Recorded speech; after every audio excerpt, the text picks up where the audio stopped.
You won't believe what unfolded when my wife told me I was an embarrassment at social gatherings. At first, I brushed it off, thinking she was teasing or making a casual remark. But the more I thought about it, the heavier those words became. Embarrassing her. That's how she saw me. This was the woman I had promised my life to, the one I thought accepted me for who I was. Yet there she stood, wine glass in hand, surrounded by acquaintances, saying that I humiliated her whenever we went out together. It all began at a friend's housewarming. The mood was lively, music in the air, voices overlapping, people mingling. I was sharing a funny memory from a vacation years back, and the small group around me was laughing, genuinely entertained. Then my eyes drifted across the room to her. She wasn't smiling. Her arms were folded, her lips pressed into a thin line. Later, as we walked to the car, she leaned in and whispered sharply, "You always make a fool of yourself at parties. Can't you just keep quiet?" The words stung. I drove home in silence, my knuckles tight on the wheel. Doubt began eating at me. Had I been too loud? Too silly? I'd always believed my humor broke the ice, that my stories helped people feel comfortable. But now I questioned everything. For weeks afterward, I felt paralyzed at social events.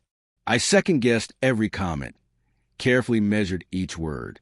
When people laughed, I wondered if they were mocking me instead. Meanwhile, she glided effortlessly from group to group, smile flawless, conversation polished, like she was auditioning for approval. Then came the night everything shifted. We were invited to a high-profile corporate event hosted by one of her colleagues. This wasn't just a casual get-together. It was a room full of executives and professionals in sharp suits and perfect dresses. I vowed to fade into the background, to avoid giving her any reason to feel ashamed of me. At first, it went exactly as planned. I stood quietly, drink in hand, letting her shine. But fate had other ideas. An executive who'd overheard a small joke I made earlier came over, chuckling. "You've got a fantastic sense of humor," he said. "These events can be so stiff, but you make them enjoyable." Others soon gathered, urging me to share more stories. Laughter spread. People leaned in, genuinely engaged. I saw my wife across the room, her jaw tight, her smile forced, as she hurried over, trying to redirect the attention. But the momentum was no longer hers. Then came the moment that silenced the room. That same executive lifted his glass and said, "I have to say, your husband is the highlight of this evening. He's genuine and it's refreshing. You're lucky to have him." Heads nodded, glasses clinked. My wife's smile wavered, her composure cracking. For once, the light wasn't on her, it was on me. Whispers began after that night. Friends and colleagues quietly asked if things were all right between us, if she always treated me that way. I brushed it off, but inside something had shifted. I realized I had spent years shrinking myself, fearing I was too much.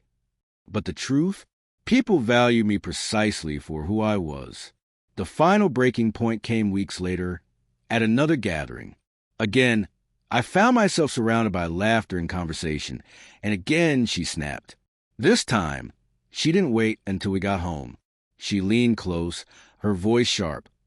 "You just can't stand not being the center of attention, can you?" But I didn't fold this time. I straightened my shoulders, looked her in the eye, and said, "I'm not trying to take over. I'm just being myself. And if that bothers you, maybe the problem isn't me." The air went still. People around us had heard. The room seemed to pause, and slowly, heads began nodding. They saw it clearly. The issue wasn't me. It was her need to control the narrative. That night, I stopped apologizing for my personality. I finally understood. She wasn't upset because I embarrassed her. She was upset because my authenticity threatened her carefully managed image. The irony is, the very trait she criticized, the humor, the openness, the stories, was what others found magnetic. Realness stands out in a world full of masks.